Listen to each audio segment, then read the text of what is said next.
सम्राट अशोक, जिन्होंने मौर्य साम्राज्य को अपने शासनकाल में सबसे बड़े विस्तार तक पहुंचाया, एक समय अपने क्रूर युद्ध अभियानों और हिंसक प्रवृत्तियों के लिए प्रसिद्ध थे।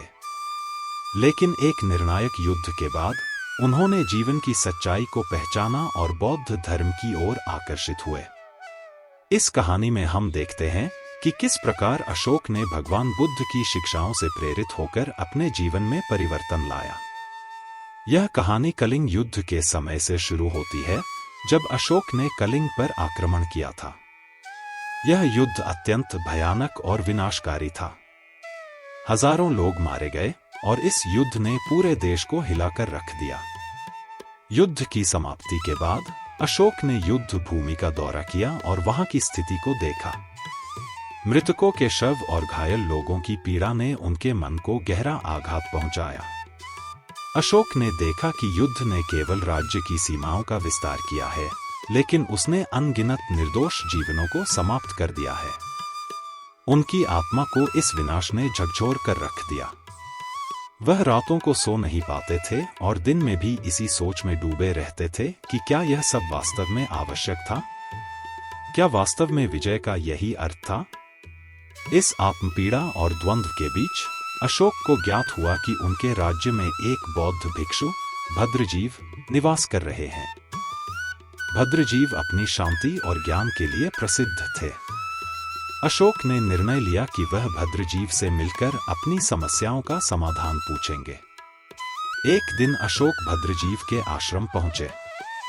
भद्रजीव ने सम्राट का स्वागत किया और उनके आगमन का कारण पूछा। अशोक ने अपने हृदय की पीड़ा और आत्मसंघर्ष की कहानी सुनाई। उन्होंने कहा, हे भद्रजीव, मैं अपने कार्यों से व्यथित हूं। मैंने अनगिनत लोगों की जान ली और अब मेरी आत्मा इस बोझ को सहन नहीं कर पा रही है। मुझे शांति की तलाश है। भद्रजीव ने मुस्कुराते हुए कहा, सम्राट, शांति आपके भीतर ही है। आपको इसे ढूंढने के लिए अपने भीतर झांकना होगा। भगवान बुद्ध ने हमें यह सिखाया है कि जीवन में सबसे बड़ी विजय अपने स्वयं के मन पर विजय प्राप्त करना है। भद्रजीव ने अशोक को भगवान बुद्ध की शिक्षाओं का परिचय कराया। उन्होंने धम्मपद के कुछ श्लोकों का पाठ किया और उन्हें समझाया कि कैसे अहिंसा, करुणा और मैत्री ही सच्ची शांति का मार्ग है। भद्रजीव ने कहा, बुद्ध ने कहा है कि सभी प्राणियों के प्रति करुणा और अहिंसा का भाव ही हमें सच्ची शांति की ओर ले जाता है। अशोक ने गहराई से इन शिक्षाओं को सुना और महसूस किया कि यही वह मार्ग है जिसे अपनाकर वह अपनी आत्मा की शांति पा सकते हैं। उन्होंने भद्रजीव से पूछा, मैं इस मार्ग पर कैसे चल सकता हूं? भद्रजीव ने अशोक को ध्यान और साधना के अभ्यास के बारे में बताया। उन्होंने कहा, ध्यान एक ऐसा साधन है जिससे हम अपने मन को शुद्ध कर सकते हैं और अपने भीतर की शांति को पा सकते हैं।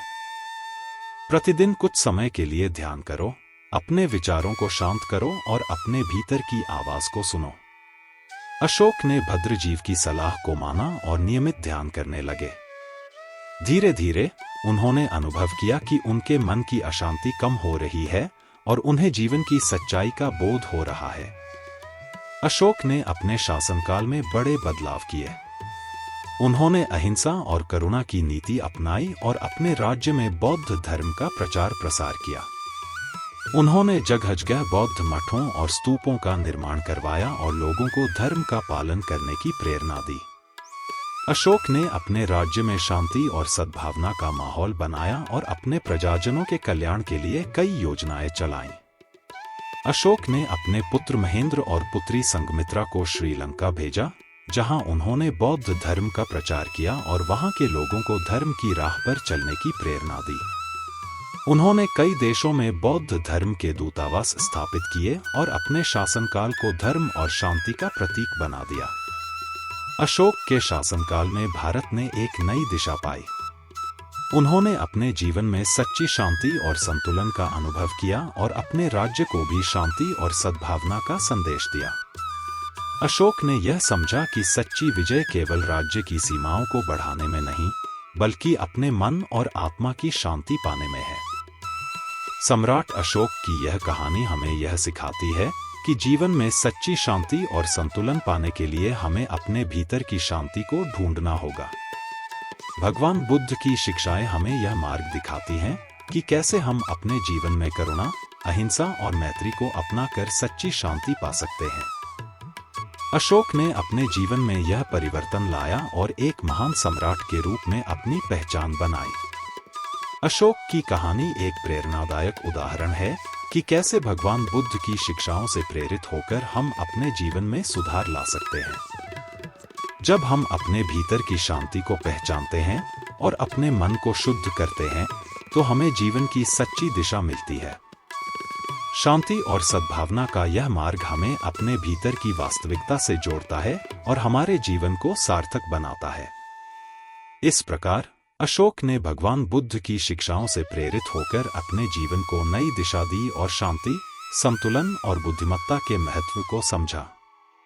यह कहानी हमें यह प्रेरणा देती है कि हम भी अपने जीवन में शांति और ध्यान की शक्ति को अपनाकर अपनी समस्याओं का समाधान पा सकते हैं और एक सुखमय और सफल जीवन जी सकते हैं।